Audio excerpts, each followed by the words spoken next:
கும்பகோணத்தில் திறக்கப்பட்ட சில மாதங்களிலேயே நிழற்குடை மின்விசிறி மாயமான அவலம்.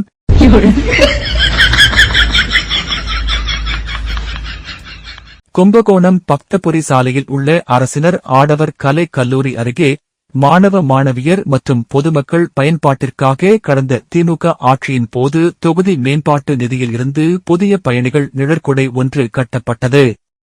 இதனை முன்னாள் சட்டமன்ற உறுப்பினர் க. அன்பழகன் திறந்து வைத்தார். சமூக விரோதிகளின் புகலிடம்.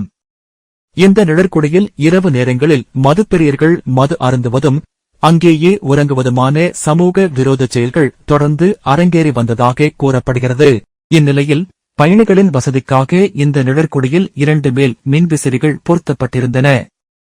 ஆனால் தற்போது அதில் ஒரு மின்விசிறி திடீரென மாயமாகியுள்ளது.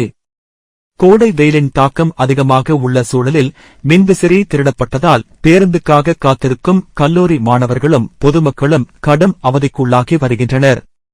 இப்பகுதியில் இரவு நேர ரோந்து பணியை தீவிரப்படுத்தி பொதுச் சொத்துக்களை சேதப்படுத்துபவர்கள் மீது காவல்துறை கடுமையான நடவடிக்கை எடுக்க வேண்டும் என பொதுமக்கள் கோரிக்கை விடுத்துள்ளனர்.